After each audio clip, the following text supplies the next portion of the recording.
अस्सलाम वालेकुम। तो मेरे बच्चों कैसे हो? तो मेरे बच्चों आज के इस सेशन के अंदर हम लोगों ने एक नया चैप्टर स्टार्ट किया। पहले 3 चैप्टर हमारे कंप्लीट हो चुके हैं। आज हम चैप्टर नंबर 4 इलेक्ट्रोकेमिस्ट्री को स्टार्ट कर रहे हैं। इलेक्ट्रोकेमिस्ट्री एक बहुत ही इंपॉर्टेंट चैप्टर है, ठीक है। इस चैप्टर को आपने जो मैं चीज़ें बताऊंगा आपने साथ साथ लाजमी नोट करनी है और साथ साथ लिखनी है, ये बात मैं आपको बता दूं।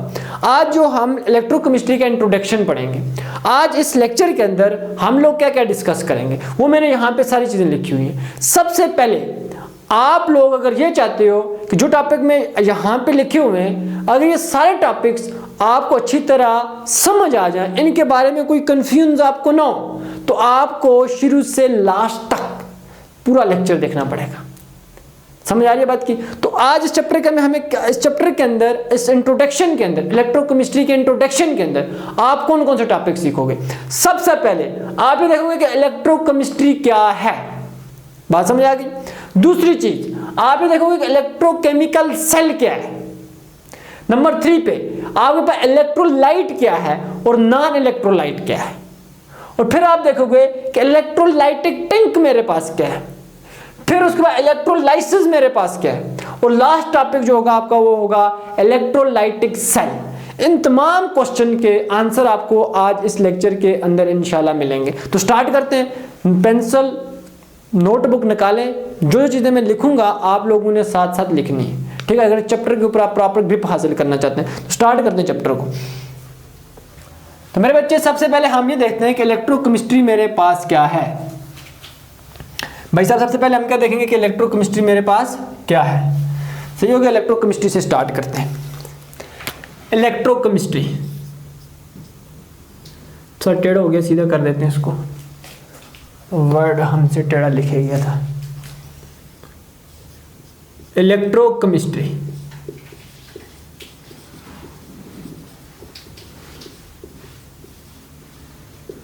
अब देखो, इलेक्ट्रोकेमिस्ट्री जो है ना आपके पास 2 वर्ड के ऊपर मुश्तमिल है। अगर आप इसके ऊपर गौर करो तो इलेक्ट्रोकेमिस्ट्री क्या मेरे पास 2 वर्ड्स के ऊपर क्या मुश्तमिल है। जो पहला वर्ड है वो मेरे पास क्या, इलेक्ट्रो। इलेक्ट्रो का मतलब क्या है मेरे पास, इलेक्ट्रिसिटी। क्या मतलब है मेरे पास, इलेक्ट्रिक सिटी। और केमिस्ट्री का मतलब तो आप लोगों को पहले से पता है कि मेरे पास केमिकल रिएक्शंस। केमिकल रिएक्शंस तो मेरे पास इलेक्ट्रोकेमिस्ट्री 2 वर्ड्स के ऊपर मुश्तमिल है। पहला मेरे पास इलेक्ट्रो जिसका मतलब क्या मेरे पास इलेक्ट्रिक सिटी, दूसरा मेरे पास एक केमिस्ट्री जिसका मतलब क्या आ गया आपके पास, केमिकल रिएक्शन। इलेक्ट्रिक सिटी और केमिकल रिएक्शन के बीच में, इलेक्ट्रिक सिटी और केमिकल रिएक्शन के बीच में जो रिलेशनशिप है, उस रिलेशनशिप की स्टडी को हम बोलते हैं इलेक्ट्रोकेमिस्ट्री। बात क्लियर हुई या नहीं हुई कि मेरे पास क्या है, इलेक्ट्रिक सिटी और केमिकल रिएक्शन के बीच में जो रिलेशनशिप है, उस रिलेशनशिप की स्टडी को हम क्या बोलेंगे भाई साहब, इलेक्ट्रोकेमिस्ट्री बोलेंगे। बहुत आसान सी डेफिनेशन आ गई। तो मैं लिखता हूं, डेफिनेशन की तरफ चलता हूं। इलेक्ट्रोकेमिस्ट्री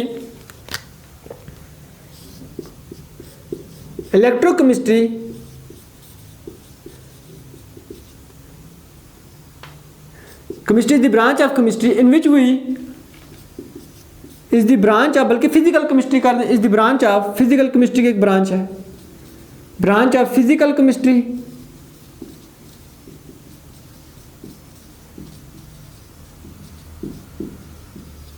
in which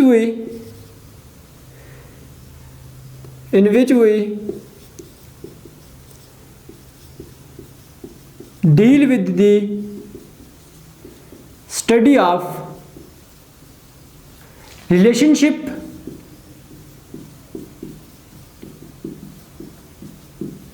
किस किस के बीच में, relationship between electricity and chemical reaction. Electricity and chemical reaction is known as, क्या जाएगा मेरे पास, इलेक्ट्रोकेमिस्ट्री। कि इलेक्ट्रिसिटी और केमिकल रिएक्शन के बीच में जो रिलेशनशिप है उसकी स्टडी को हम क्या बोलते हैं, इलेक्ट्रोकेमिस्ट्री बोलते हैं। आसान सी डेफिनेशन, ठीक है। आपकी बुक के ऊपर जो डेफिनेशन लिखी उसके ऊपर भी मैं आऊंगा। अब देखो मैं यहां पे एक वर्ड लिखने लगा हूं कि इलेक्ट्रिसिटी की वजह से हम केमिकल रिएक्शन करवा सकते हैं। ये बात गौर से सुनने। और केमिकल रिएक्शन मैंने क्या लिखा है कि इलेक्ट्रिसिटी की वजह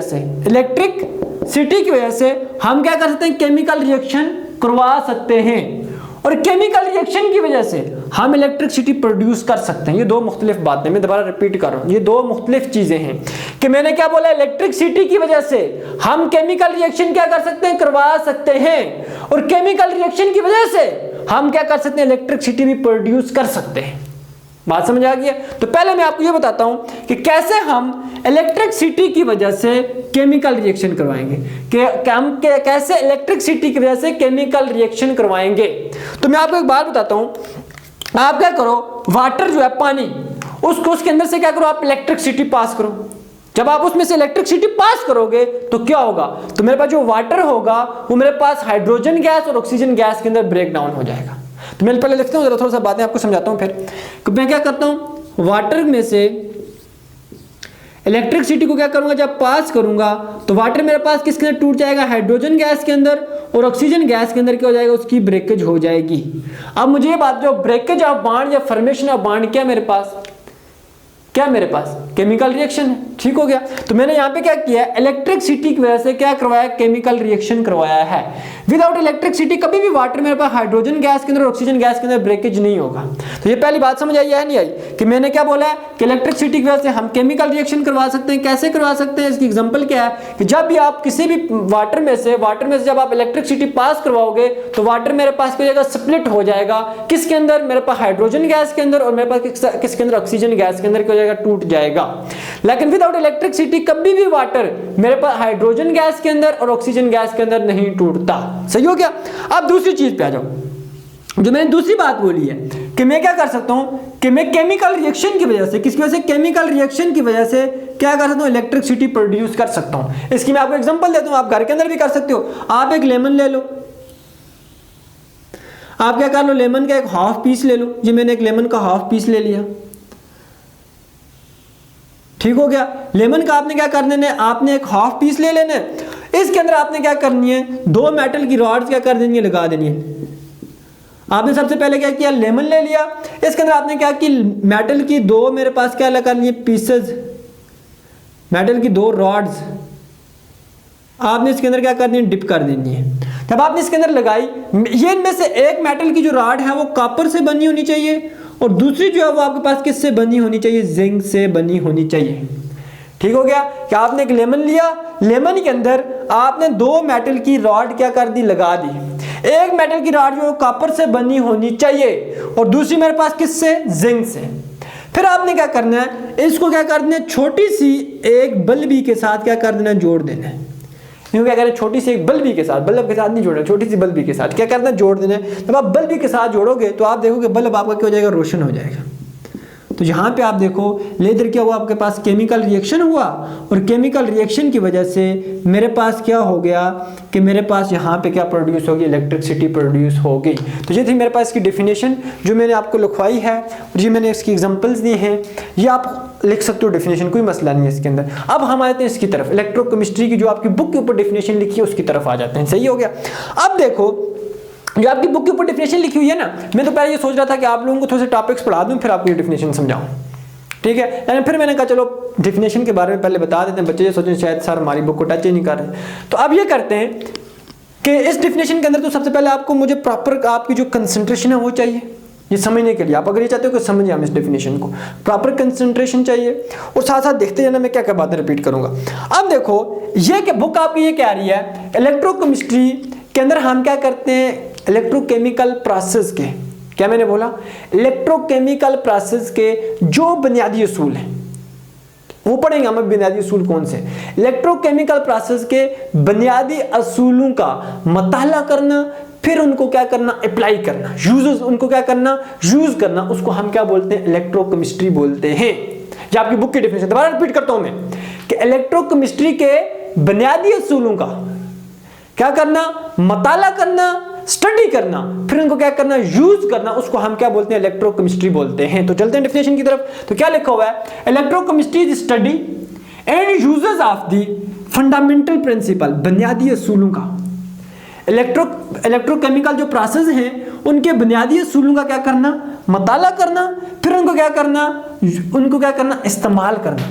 उसको हम क्या बोलेंगे, इलेक्ट्रोकेमिस्ट्री बोलेंगे। अब देखो इलेक्ट्रोकेमिकल प्रोसेस कौन कौन से हैं, तो इस पे आते हैं। अभी आपको ये नहीं पता है इलेक्ट्रोकेमिकल प्रोसेस कौन कौन से। इलेक्ट्रोकेमिकल प्रोसेस पहला जो आपके पास है वो है इलेक्ट्रोलाइसिस। क्या आपके पास, इलेक्ट्रोलाइसिस।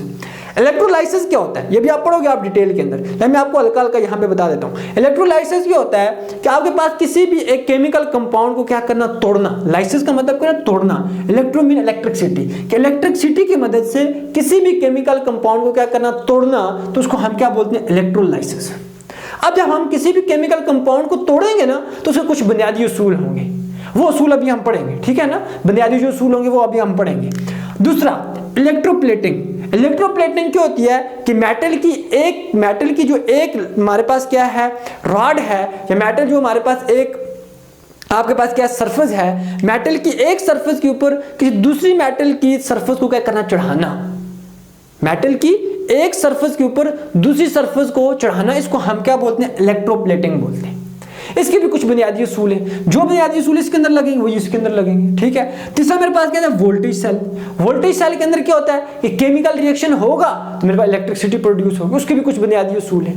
तो वो बुनियादी उसूल कौन कौन से हैं। अब जो प्रिंसिपल हैं बुनियादी उसूल, उनके अंदर क्या क्या चीजें इंक्लूड है। पहला जो है वो मेरे पास क्या, understanding the role of anode and cathode, कि इन सब के अंदर एनोड का और कैथोड का क्या रोल होगा। तो इन सब के अंदर एनोड का और कैथोड का ये रोल होगा कि एनोड से हमेशा इलेक्ट्रॉन क्या होंगे, निकलेंगे। एनोड हमेशा इलेक्ट्रॉन क्या करेगा, लूज करेगा, और कैथोड हमेशा इलेक्ट्रॉन क्या करेगा, गेन करेगा।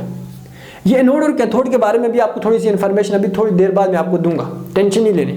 दूसरा चीज, the movement of electron in an external circuit, कि एक्सटर्नल सर्किट ये आपके पास ये नीचे आपने क्या किया हुआ है, एक टैंक लिया हुआ है। टैंक के अंदर आपने क्या किया, दो मेटल की रॉड डिप की हुई है, बीच में आपने इलेक्ट्रोलाइट रखा हुआ है, केमिकल कंपाउंड रखा हुआ है। एक को पॉजिटिव टर्मिनल के साथ, एक को नेगेटिव टर्मिनल के साथ कनेक्ट किया। जिसको पॉजिटिव टर्मिनल के साथ उसको आपने बोल दिया एनोड, जिसको आपने नेगेटिव टर्मिनल के साथ किया उसको आपने बोल दिया कैथोड। अब दूसरा क्या पॉइंट है, the movement of electron in external circuit. External circuit ये है, एक्सटर्नल सर्किट, इसका क्या मतलब है। अब इसका मतलब ये आप लोगों के पास कि मेरे पास इलेक्ट्रॉन जो होगा वो एनोड से, इलेक्ट्रॉन जो है कि आपके पास एनोड से कैथोड की तरफ मूव करेगा थ्रू वायर। इलेक्ट्रॉन एनोड से कैथोड की तरफ कैसे मूव करेगा, थ्रू वायर। किसके थ्रू मूव करेगा, थ्रू वायर। किसके थ्रू मूव करेगा, थ्रू वायर। वायर के थ्रू क्या करेगा, आपके पास मूव करेगा।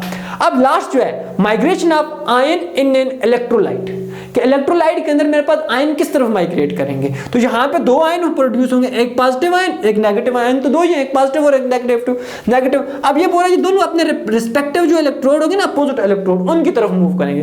पॉजिटिव जो किसकी तरफ मूव करेगा, नेगेटिव की तरफ, और नेगेटिव जो होगा वो किसकी तरफ मूव करेगा, पॉजिटिव की तरफ मूव करेगा। ये थे बुनियादी उसूल, इन तीनों के अंदर ये अप्लाई होते हैं। इलेक्ट्रोलाइसिस के अंदर भी कि मेरे पास जब आप किसी भी कंपाउंड को क्या करोगे, तोड़ोगे इलेक्ट्रिसिटी के अंदर, तो वहां पे लाजमी इलेक्ट्रॉन एनोड से निकलेंगे और कैथोड क्या करेगा, उनको गेन करेगा। और इलेक्ट्रॉन की मूवमेंट किसके थ्रू होगी, मेरे पास वायर के थ्रू होगी, ठीक हो गया। और मेरे पास जब आप क्या करोगे, किसी केमिकल कंपाउंड को तोड़ोगे तो मेरे पास दो आयन प्रोड्यूस होंगे, पॉजिटिव और नेगेटिव आयन, वो दोनों अपने अपोजिट आयंस की तरफ क्या करेंगे, मूव करेंगे। तो बच्चों हम आ जाते हैं इलेक्ट्रोकेमिकल सेल की तरफ, कि इलेक्ट्रोकेमिकल सेल मेरे पास क्या है। अब देखो इलेक्ट्रोकेमिकल सेल आपके पास क्या, एक डिवाइस है, एक क्या आपके पास डिवाइस है जो क्या करती है, केमिकल एनर्जी को, जिसका नाम क्या कहते हैं, जो क्या करती है, केमिकल एनर्जी को किस में कन्वर्ट कर देती है, इलेक्ट्रिकल एनर्जी के अंदर। जो क्या करती है, केमिकल एनर्जी को किस में कन्वर्ट करती है, इलेक्ट्रिकल एनर्जी के अंदर, इलेक्ट्रिकल एनर्जी के अंदर। और दूसरा मेरे पास क्या, कि इलेक्ट्रिकल एनर्जी को कन्वर्ट करती है किसके अंदर, केमिकल एनर्जी के अंदर, केमिकल एनर्जी के अंदर। मैं इसकी डेफिनेशन भी लिखता हूं, फिर हम इसकी तरफ आते हैं। इलेक्ट्रोकेमिकल सेल, ये जगह नजर आ रही है, electrochemical cell is an device that convert chemical energy, जो क्या करता है, chemical energy into electrical energy,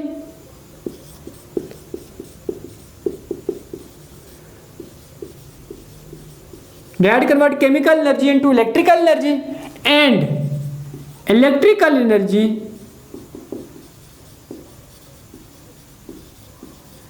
energy into chemical is known as, उसको हम क्या बोल देंगे, इलेक्ट्रोकेमिकल सेल बोलेंगे। तो सिंपल सी डेफिनेशन थी, इलेक्ट्रोकेमिकल सेल एक डिवाइस है जो केमिकल एनर्जी को इलेक्ट्रिकल एनर्जी में कन्वर्ट करता है और इलेक्ट्रिकल एनर्जी को किस में कन्वर्ट करता है, केमिकल एनर्जी में कन्वर्ट कर देता है। अब देखो केमिकल एनर्जी को इलेक्ट्रिकल एनर्जी में कैसे कन्वर्ट करें, इसकी कोई एग्जांपल दे देता हूं मैं आपको। आपके घरों के अंदर जो सेल हैं, जो रिमोट के अंदर आप डालते हो, ठीक है, उनके अंदर केमिकल रिएक्शन होता है, फिर वो मेरे पास इलेक्ट्रिकल एनर्जी में कन्वर्ट हो जाता है। अब इलेक्ट्रिकल एनर्जी से हम केमिकल एनर्जी कैसे प्रोड्यूस करते हैं। अब देखो आप क्या करो, वाटर के जो है ना, वाटर आपके पास, उसके अंदर आप अगर इलेक्ट्रिसिटी पास करते हो तो वो वाटर मेरे पास टूट जाता है, स्प्लिट हो जाता है, किसके अंदर, हाइड्रोजन गैस के अंदर, और साथ में मेरे पास किसके अंदर, ऑक्सीजन गैस के अंदर टूट जाता है। तो ये था मेरे पास इसकी थोड़ी सी। अब देखो टाइप्स, इलेक्ट्रोकेमिकल सेल की मेरे पास दो टाइप्स हैं, टाइप्स, ठीक है। जो पहला मेरे पास है वो मेरे पास इलेक्ट्रोलाइटिक सेल, इलेक्ट्रोलाइटिक सेल जो आज हम पढ़ेंगे भी इंशाल्लाह, इलेक्ट्रोलाइटिक सेल इस लेक्चर के अंदर। दूसरा जो है मेरे पास वो है मेरे पास गैल्वानिक सेल, तो जो है मेरे पास वो क्या है जी, गैल्वानिक सेल। अब इलेक्ट्रोलाइटिक सेल के अंदर मैं आपको डिटेल में बताऊंगा, गैल्वानिक सेल भी हम डिटेल में पढ़ेंगे, लेकिन हल्का सा इसके अंदर आपको बता दूं तो होता क्या है।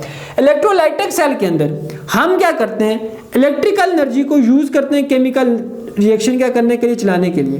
इलेक्ट्रिकल एनर्जी को क्या करते हैं, यूज करते हैं किसके लिए, केमिकल रिएक्शन को क्या करने के लिए, चलाने के लिए, केमिकल रिएक्शन को क्या करने के लिए, चलाने के लिए। और गैल्वानिक सेल के अंदर क्या करते हैं, हम केमिकल एनर्जी को यूज करते हैं या केमिकल रिएक्शन को यूज करते हैं, केमिकल रिएक्शन को क्या करते हैं, यूज करते हैं क्या करने के लिए, इलेक्ट्रिसिटी प्रोड्यूस करने के लिए, इलेक्ट्रिकल एनर्जी क्या करने के लिए, प्रोड्यूस करने के लिए, इलेक्ट्रिसिटी प्रोड्यूस करने के लिए। जैसे इसकी एग्जांपल सेल आ गई, जैसे इसकी एग्जांपल मेरे पास क्या आ गई, वाटर आ गई। अब नेक्स्ट जो टॉपिक है वो आपका मेरे पास क्या है, nature of electrochemical cell, nature of electrochemical cell, nature of electrochemical cell.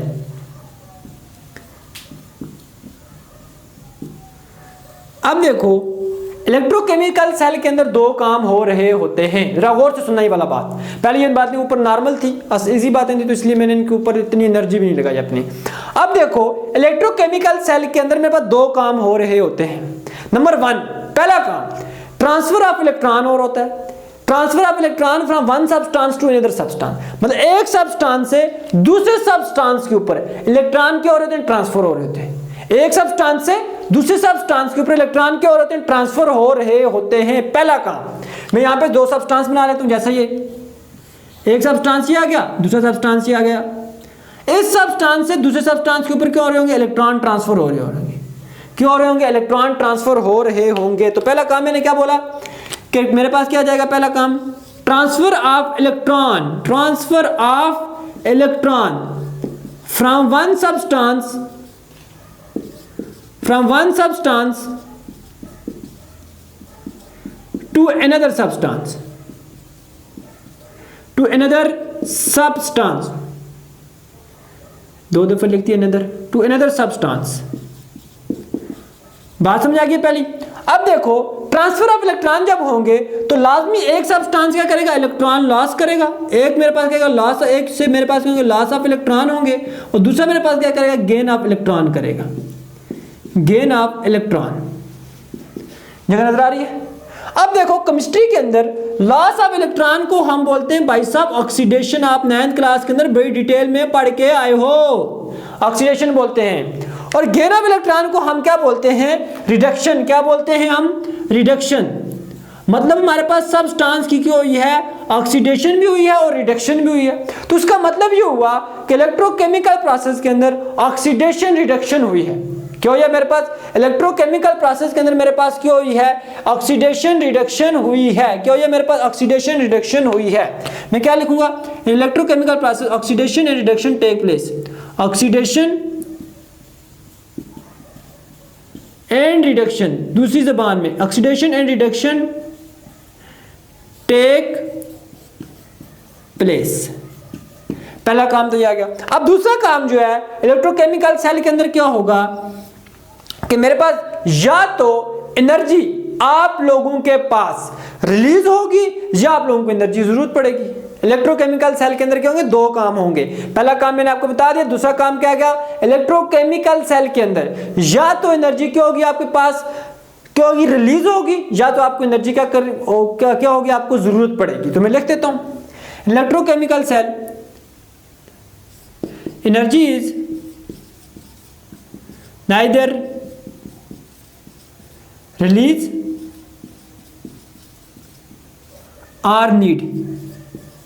Energy क्या होगी इलेक्ट्रोकेमिकल सेल के अंदर, या तो एनर्जी आपको क्या होगी, जरूरत पड़ेगी, या एनर्जी क्या होगी, रिलीज होगी। अब एनर्जी रिलीज और जरूरत कब पड़ती है, जब एनर्जी रिलीज तब होगी जब आपके पास एक प्रोसेस कौन सा होगा, स्पॉन्टेनियस। कौन सा प्रोसेस होगा, स्पॉन्टेनियस होगा। और एनर्जी आपको जरूरत कब पड़ेगी, जब आपके पास जो प्रोसेस कौन सा होगा, नॉन स्पॉन्टेनियस होगा। तो इसके ऊपर हम चलते हैं इस तरफ आयो, स्पॉन्टेनियस और नॉन स्पॉन्टेनियस की तरफ।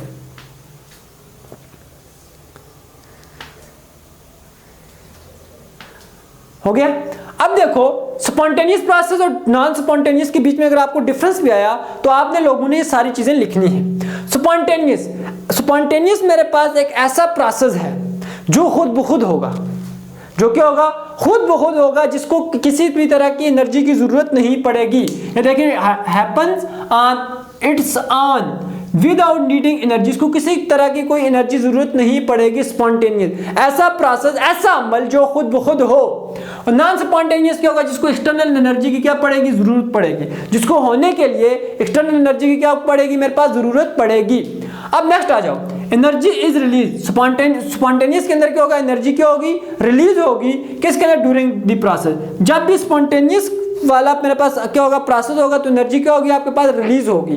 लेकिन जब भी आपके पास नॉन स्पॉन्टेनियस होगा तो एनर्जी मेरे पास क्या होगी, लाजमी क्या होगी, एब्जॉर्ब होगी या फिर क्या होगी, इस्तेमाल होगी। ठीक है, बात समझ आ गया। एग्जांपल क्या जाती है, रस्टिंग ऑफ आयरन। ठीक है, आयरन को जंग लगना, इसके अंदर मेरे पास क्या होगा, हमेशा क्या होगा, इसको कोई एनर्जी देनी नहीं पड़ेगी, हमें कोई एनर्जी देनी पड़ती है, कोई एनर्जी नहीं देनी पड़ती, पर क्या होती है, एनर्जी क्या होती है, रिलीज होती है। फिर से आपके पास melting of ice at room temperature, ये भी मेरे पास क्या स्पॉन्टेनियस प्रोसेस है, खुद ब खुद होता है, हम नहीं करते इसको।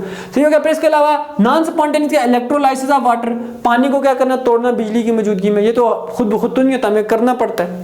फिर इसी तरह चार्जिंग ऑफ बैटरी, बैटरी को चार्ज करने, ये भी खुद ब खुद नहीं होती, हमें क्या करनी पड़ती है और एनर्जी देनी पड़ती है मोबाइल की बैटरी को। अब देखो, ये जो मेरे पास स्पॉन्टेनियस प्रोसेस होते हैं, ये क्या होते हैं, कुदरती, नेचुरल, कुदरती तौर पे होते हैं। ठीक हो गया, जैसे रस्टिंग ऑफ आयरन आ गया, फिर मेरे पास क्या आ गया, मेल्टिंग ऑफ आइस आया, कुदरती काम है, हमें इनके लिए कुछ चीजें करने की जरूरत नहीं पड़ती। लेकिन जो नॉन स्पॉन्टेनियस, ये कुदरती नहीं होते। अगर आप मोबाइल की बैटरी पड़े रहे तो क्या रात को मोबाइल लगा के छोड़ दें, सुबह के खुद ब खुद चार्ज हो जाएगी, ऐसे कब होगा, कभी भी नहीं होना, ऐसे वाली काम कभी भी नहीं होना। अब आ जाओ जी electrolyte and non electrolyte. Electrolyte और नॉन इलेक्ट्रोलाइट क्या होता है। अब देखो, इलेक्ट्रोलाइट हम उस सब्सटेंस को बोलेंगे, उस शय को बोलेंगे जो चाहे मोल्टन फॉर्म में हो या एक्वस फॉर्म में हो, वो इलेक्ट्रिसिटी कंडक्ट करे। मैं बता दूं मोल्टन फॉर्म और एक्वस फॉर्म क्या होती है, कि ऐसा सब्सटेंस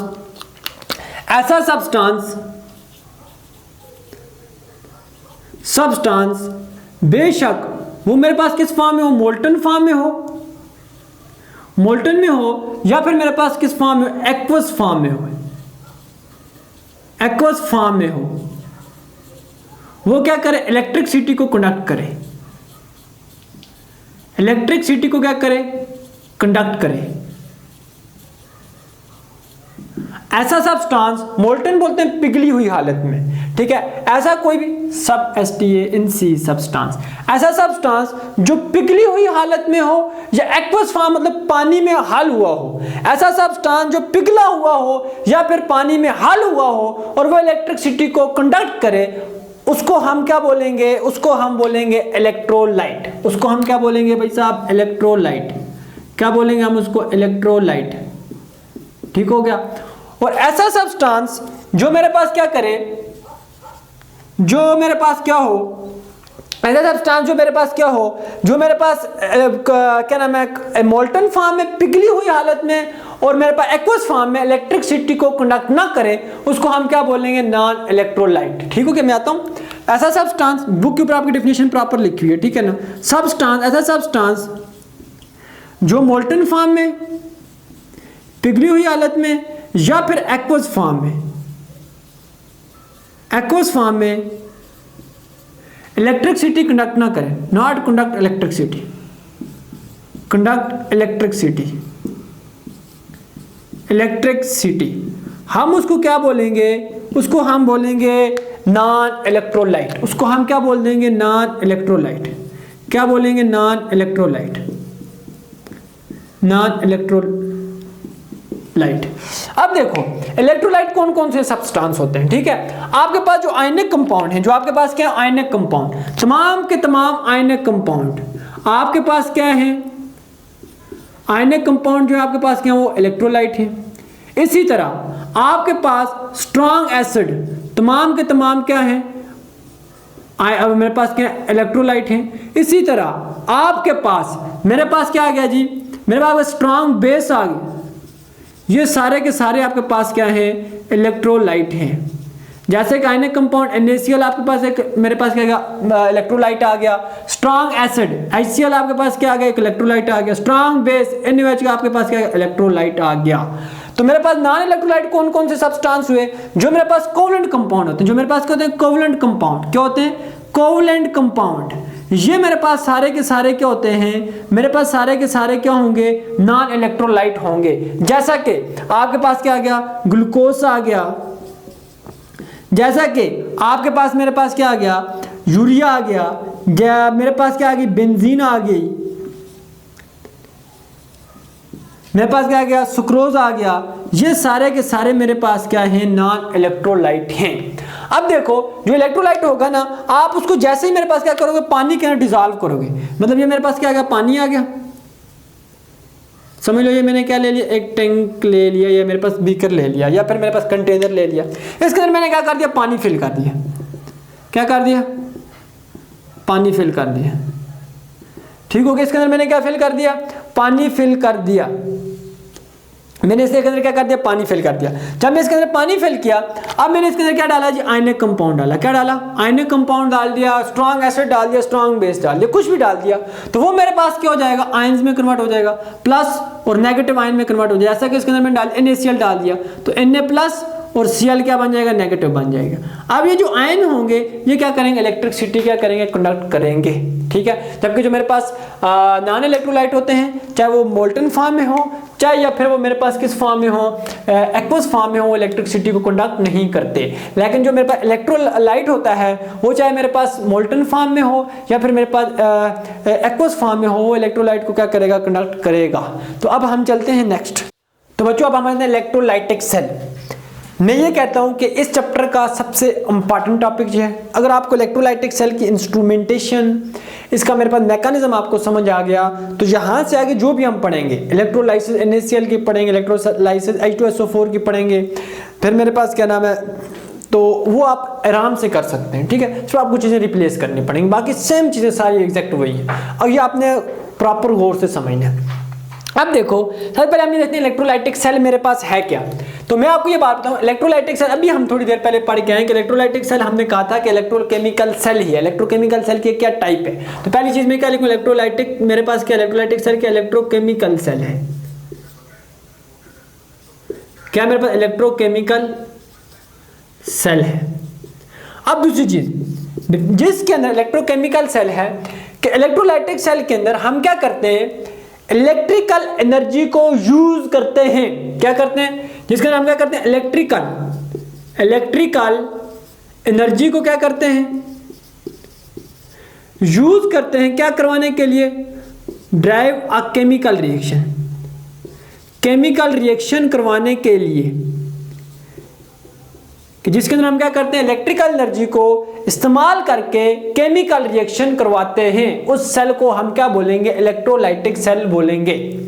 एग्जांपल क्या है इसकी, एग्जांपल अभी हम पीछे करके हैं कि मेरे पास क्या जाता है, आपके पास क्या है, जब भी आप वाटर में से इलेक्ट्रिसिटी को क्या करोगे, पास करोगे, तो वाटर मेरे पास किसके अंदर टूट जाएगा, हाइड्रोजन गैस के अंदर, साथ प्लस ऑक्सीजन गैस के अंदर। विदाउट इलेक्ट्रिसिटी कभी भी वाटर मेरे पास हाइड्रोजन गैस और ऑक्सीजन गैस के अंदर नहीं स्प्लिट होगा। जैसे ही आप इसके अंदर क्या करोगे, इलेक्ट्रिसिटी को दोगे ऐसे ही, ठीक है, इलेक्ट्रिसिटी जैसे ही डालोगे तो वो मेरे पास क्या टूट जाएगा, किसके अंदर, हाइड्रोजन गैस के अंदर और ऑक्सीजन गैस के अंदर क्या टूट जाएगा। अब breakage of bond is known as chemical reaction ही है, ठीक हो गया। ये मेरे पास की क्या थी, एग्जांपल थी। अब आ जाओ आगे, इलेक्ट्रोलाइटिक सेल के अंदर हम पढ़ते हैं। अब देखो इसकी मैं बात हूँ इंस्ट्रूमेंटेशन के ऊपर। सबसे पहले आपने क्या करना है, डायग्राम कोई मुश्किल नहीं है, बिल्कुल इजी है, ठीक है, आपने समझना पहले। आपने क्या करना है, ये मैंने क्या ले लिया, एक इलेक्ट्रोलाइटिक टैंक ले लिया, ये वाला, ये सिंपल, ये ऊपर ये अंदर भी इसके अंदर जो मैंने वो डाले वो उसको छोड़ दो फिलहाल, ये मैंने एक टैंक ले लिया, ठीक हो गया। ये जो टैंक आपने लेना है, इसको नाम दे दिया आपने इलेक्ट्रोलाइटिक टैंक का। क्या नाम दे दिया इसको आपने, इलेक्ट्रोलाइटिक टैंक का नाम दे दिया। ये जो इलेक्ट्रोलाइटिक टैंक होना चाहिए ना, ये नॉन कंडक्टिंग होना चाहिए।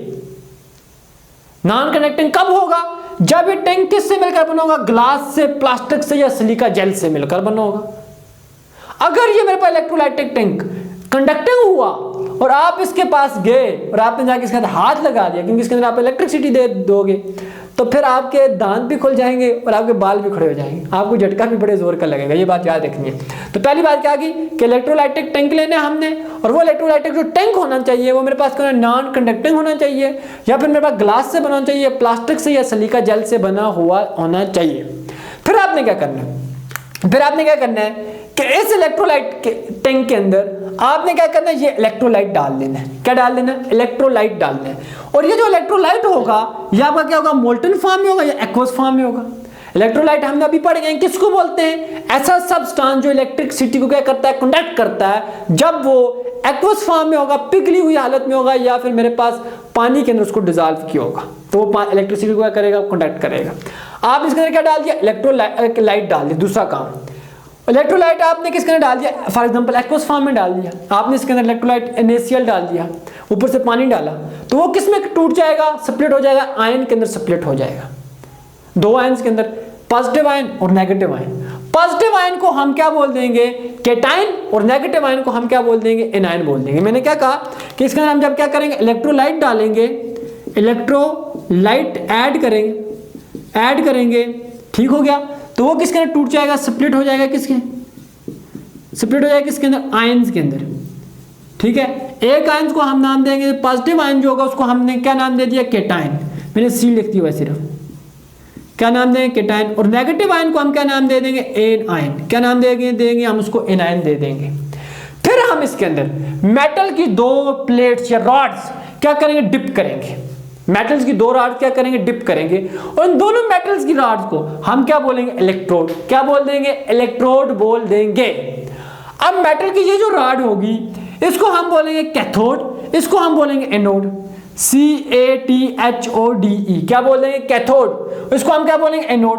कैथोड को फिर हम बैटरी के नेगेटिव टर्मिनल के साथ और एनोड को हम बैटरी के पॉजिटिव टर्मिनल के साथ कनेक्ट कर देंगे। इसमें कोई मसला है कि मैंने क्या किया, इलेक्ट्रोलाइटिक टैंक के अंदर दो क्या किए, मेटल की रॉड डिप की, उन मेटल की रॉड को मैंने बोल दिया एनोड, और एक एनोड को मैंने नाम दिया कैथोड और दूसरे को मैंने नाम दे दिया एनोड, ठीक हो गया। एनोड को मैंने बैटरी के पॉजिटिव टर्मिनल से कनेक्ट कर दिया और कैथोड को मैंने बैटरी के नेगेटिव टर्मिनल से क्या कर दिया, कनेक्ट कर दिया। अब सुनो मेरी बात, जरा मैं अभी इंपॉर्टेंट बात बताने लगा हूं, जरा मेरी बात अब गौर से सुनना। जब मैं इलेक्ट्रोलाइट को, सुनो मैं थोड़ा और बेसिक आता हूं, सुनो मेरी बात। जब मैं क्या करूंगा, किसी भी NaCl कुछ जगह नजर आ रही है, जब मैं क्या करूंगा, NaCl को क्या करूंगा, पानी के अंदर क्या करूंगा, ऐड करूंगा। NaCl एक आयनिक कंपाउंड है, इलेक्ट्रोलाइट है, ठीक हो गया। अब जब ये सॉलिड फॉर्म में होगा तो ये इलेक्ट्रिसिटी कंडक्ट नहीं करेगा। सॉलिड फॉर्म में आयनिक कंपाउंड इलेक्ट्रिसिटी कंडक्ट नहीं करते भाई साहब। जब मैं इसको इसके अंदर डालूंगा ये आयंस के अंदर क्या टूट जाएगा, Na+ और साथ में Cl नेगेटिव। Na+ जो पॉजिटिव चार्ज होगा उसको मैं बोल दूंगा केटाइन, जो नेगेटिव चार्ज होगा उसको मैं बोल दूंगा एनाइन। अब मेरी बात सुनो, मेरी बात ये सुनो कि जो केटाइन होगा और जो एनाइन होगे, जैसे ही आप NaCl को पानी के अंदर डालोगे आयंस की फॉर्मेशन हो जाएगी, लेकिन आयन एक दूसरे की तरफ मूव नहीं करेंगे। जैसे ही आप इन इलेक्ट्रोड को बैटरी के साथ कनेक्ट करोगे ये आयंस एक दूसरे की तरफ मूव करना स्टार्ट कर देंगे। ये बात यहां से क्लियर हुई है या नहीं हुई कि जब हम आयनिक कंपाउंड को स्ट्रॉन्ग बेस को स्ट्रॉन्ग एसिड को पानी के अंदर डालेंगे वो आयंस के अंदर कन्वर्ट होगा, लेकिन एक दूसरे की तरफ मूव नहीं करेंगे। जैसे ही हम उनको बैटरी के साथ इलेक्ट्रोड जो सॉल्यूशन के अंदर डिप होंगे, ऐसे वाले सॉल्यूशन के अंदर इलेक्ट्रोड डिप थे, जैसे हम इनको बैटरी के साथ कनेक्ट करेंगे तो मेरे पास क्या होगा, ये आयंस एक दूसरे की तरफ क्या होंगे, मूव करना स्टार्ट कर देंगे। समझ आ गई बात की? अब मुझे एक सोच के बताओ, ये जो कैटायन है इसको हमने C for cation, A for A9, आगे बात की समझ, A for Apple, B for बनाना, यहां से ये काम चलेगा। C फॉर क्या, कैटायन। अब कैटायन किसकी तरफ मूव करेगा, कैथोड की तरफ, और एनाइन किसकी तरफ मूव करेगा, एनोड की तरफ, क्योंकि अपोजिट चार्ज की तरफ मूव करेगा। मैं यहां पे लिख देता हूं, कैटायन मूव टुवर्ड, कैटायन किसकी तरफ मूव करेगा, मूव टुवर्ड कैथोड। ठीक हो गया पहला स्टेप।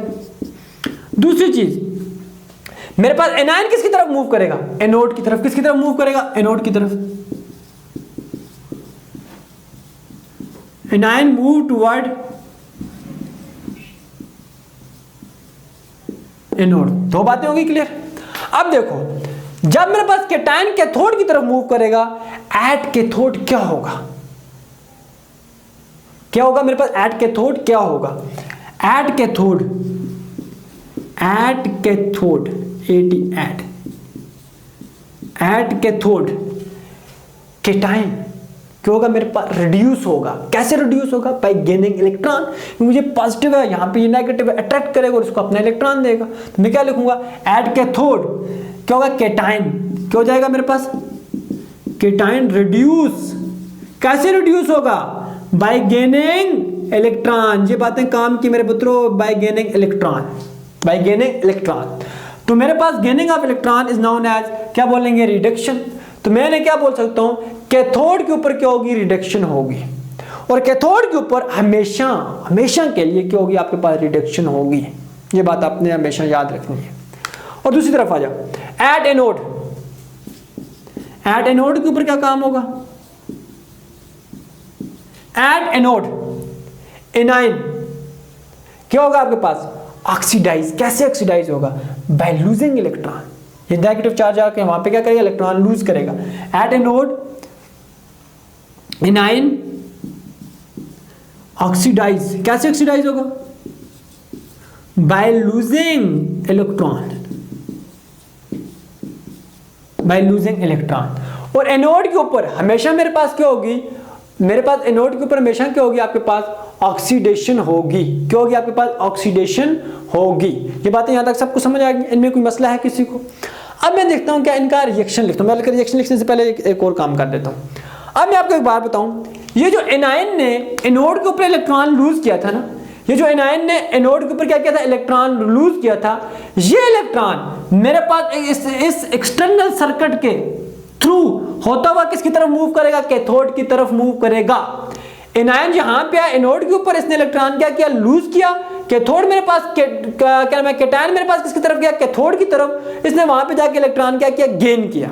अब जो इलेक्ट्रॉन एनोड के ऊपर लूज हुआ है वो मेरे पास एक्सटर्नल सर्किट के थ्रू होता हुआ किसकी तरफ जाएगा, कैथोड की तरफ मूव करेगा। ये बात मैं लिख देता हूं यहां पे। इलेक्ट्रॉन, कौन सा इलेक्ट्रॉन लूज बाय, जो किसने लूज किया था, बाय एनाइन, ऑन किसके ऊपर, ऑन एनोड। मूव किसकी तरफ मूव करेगा, मूव टुवर्ड, किसकी तरफ मूव करेगा, कैथोड की तरफ। किसके थ्रू, थ्रू एक्सटर्नल सर्किट, या फिर मेरे पास बाय थ्रू एक्सटर्नल सर्किट।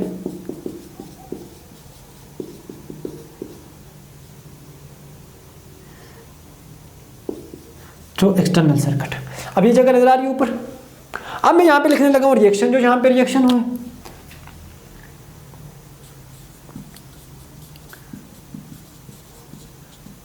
सबसे पहले मैंने आपको इसको क्या बताई, मैंने इसकी आपको इंस्ट्रूमेंटेशन बताई है। इसी तरह आपने लिखनी है बातें सारी। सबसे पहले आपने इसकी इंस्ट्रूमेंटेशन लिखनी है, फिर आपने इसके अंदर जो मैकेनिज्म हुआ है कि कैथोड के ऊपर क्या हुआ, एनोड के ऊपर क्या हुआ, ये लिखना है। फिर उसके बाद आपने इसका क्या लिखना है, रिएक्शन लिखना है। अब देखो पहला काम, कैथोड के ऊपर क्या हो गया, कैथोड C+, ठीक हो गया। इसने क्या किया, इलेक्ट्रॉन गेन किया, तो मैं क्या लिख दूंगा +1 इलेक्ट्रॉन। इसने क्या कर दिया, गेन कर दिया, और मेरे पास क्या हो गया, न्यूट्रल हो गया। समझ आ गई बात की, कैटायन मेरे पास क्या हो गया, न्यूट्रल हो गया, सही हो गया। अब मेरे पास एनायन, नेगेटिव चार्ज था, ए से मैं इसको नेगेटिव रिप्रेजेंट करूं, एनायन था, ये मेरे पास क्या करेगा, एक इलेक्ट्रॉन क्या करेगा, लूज करेगा, ठीक है, प्लस मेरे पास क्या बन जाएगा, एक न्यूट्रल एनायन बन जाएगा। समझ आ गई बात, यहां तक किसी को कोई इश्यू है तो पूछ सकता है। अब मैं आपको लास्ट पे एक चीज बताने लगा हूं, बहुत ही इंपॉर्टेंट चीज है वो। अब जो लास्ट में मैं चीज बताने लगा हूं वो चीज ये है कि जो इलेक्ट्रॉन जो होते हैं ना, इलेक्ट्रॉन हमेशा एक्सटर्नल सर्किट के अंदर मूव करेंगे। इलेक्ट्रॉन जो होंगे वो मूव करेंगे किसके अंदर, एक्सटर्नल सर्किट के अंदर।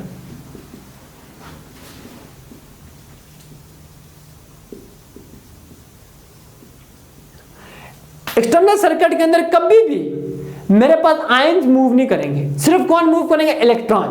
लेकिन इस टैंक के अंदर, इस मेरे पास इलेक्ट्रोलाइट के अंदर, मेरे इलेक्ट्रोलाइट के अंदर या फिर मेरे पास टैंक के अंदर आयंस मूव करेंगे। कौन मूव करेंगे, आयंस मूव करेंगे।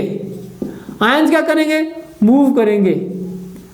इलेक्ट्रॉन कभी भी मूव नहीं करेंगे। ये आपने दो बातें याद रखनी है। तो अब मुझे ये बात बताओ कि इस इलेक्ट्रोलाइटिक सेल के अंदर कौन सा प्रोसेस हुआ है, स्पॉन्टेनियस हुआ है या नॉन स्पॉन्टेनियस हुआ है? तो मुझे ये बात बताओ, इसके अंदर कौन सा हुआ है, नॉन स्पॉन्टेनियस प्रोसेस हुआ है। हमने इलेक्ट्रिसिटी दी है, केमिकल रिएक्शन चालू हुआ है, सिंपल सा काम था। अब हम नेक्स्ट टॉपिक की तरफ आते हैं। उस टॉपिक का नाम क्या है, इलेक्ट्रोलाइसिस। तो बच्चों अब आते हैं हम इलेक्ट्रोलाइसिस। इस लेक्चर के अंदर हमारा लास्ट टॉपिक है इलेक्ट्रोलाइसिस, ठीक हो गया। तो इलेक्ट्रोलाइसिस क्या है, अब देखो इलेक्ट्रोलाइसिस, इलेक्ट्रो मीन इलेक्ट्रिसिटी, क्या आ गया, इलेक्ट्रिसिटी, इलेक्ट्रिक सिटी। और लाइसिस हम किसको बोलते हैं, ब्रेकडाउन।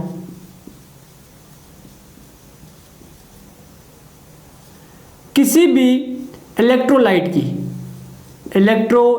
की क्या करना, तोड़फोड़ करना, जैसे NaCl की, ठीक है, आगे बाद HCl की, NOH की, इनमें से किसी एक की भी आप क्या करो, तोड़फोड़ करो। किसकी मौजूदगी में, इलेक्ट्रिसिटी की मौजूदगी में, उसको हम क्या बोलेंगे, इलेक्ट्रोलाइसिस बोलेंगे।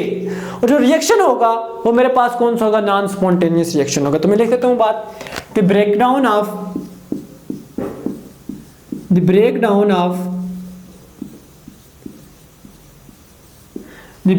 इलेक्ट्रोलाइट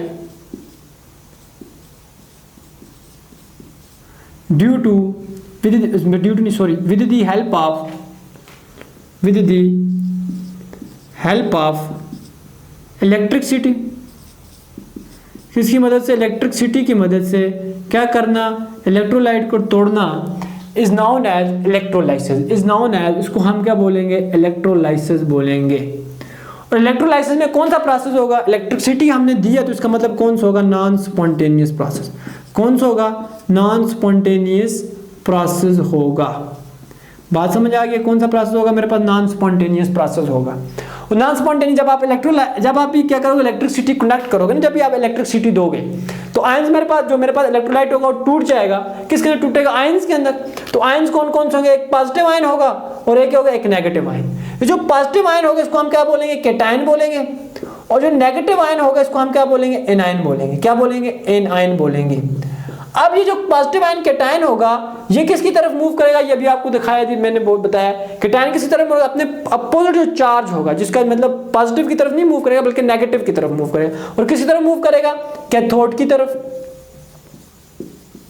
और जो एनायन होगा वो किसकी तरफ मूव करेगा, एनोड की तरफ मूव करेगा, मतलब पॉजिटिव चार्ज की, पॉजिटिव वाली साइड की तरफ।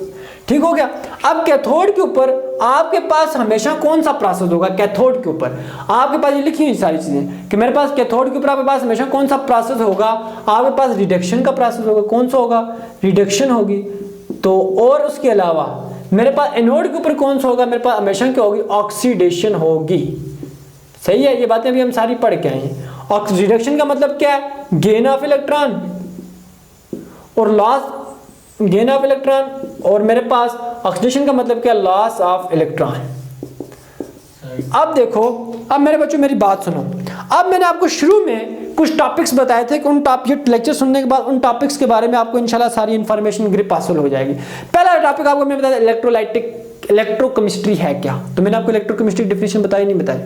इलेक्ट्रोकेमिस्ट्री मैंने आपको कहा जी कि मेरे पास इलेक्ट्रिसिटी और केमिकल रिएक्शन के बीच में जो रिलेशनशिप है उसकी स्टडी को हम क्या बोलते हैं, इलेक्ट्रोकेमिस्ट्री बोलते हैं। फिर मैंने आपको कहा इलेक्ट्रोकेमिकल सेल क्या है, और उसके बारे में भी मैंने बात बताई। फिर उसके बाद मैंने कहा आपके पास इलेक्ट्रोलाइट क्या है। इलेक्ट्रोलाइट मैंने कहा कि एक ऐसा इलेक्ट्रोकेमिकल सेल है जिसके अंदर हम क्या करते हैं, इलेक्ट्रिकल एनर्जी को क्या करते हैं, यूज करते हैं किसके लिए, केमिकल रिएक्शन को क्या करने के लिए, ड्राइव करवाने के लिए, चलाने के लिए। सही हो गया।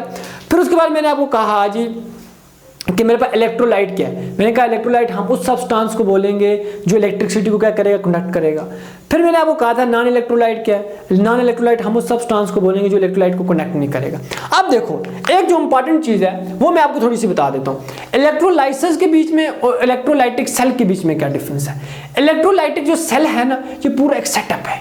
ये पूरा जो सेटअप है इसको हम पूरे को क्या बोलेंगे, इलेक्ट्रोलाइटिक सेल बोलेंगे। इसके अंदर जो प्रोसेस होगा ना उसको हम बोलेंगे इलेक्ट्रोलाइसिस बोलेंगे। बात समझ आ गया नहीं है, ये सिंपल सा था, ये बच्चे अक्सर इसमें कंफ्यूज हो जाते हैं। ठीक है, इलेक्ट्रोलाइटिक सेल किसको बोलेंगे, इलेक्ट्रोलाइटिक सेल हम क्या बोलेंगे, एक इलेक्ट्रोकेमिकल सेल है जिसके अंदर हम इलेक्ट्रिकल एनर्जी को यूज करते हैं केमिकल रिएक्शन क्या करवाने के लिए, चलाने के लिए क्या करते हैं, यूज करते हैं। ये सिंपल सी चीजें थी। तो बच्चों तब तक के लिए अल्लाह हाफिज, इंशाल्लाह अब नेक्स्ट लेक्चर में मिलेंगे।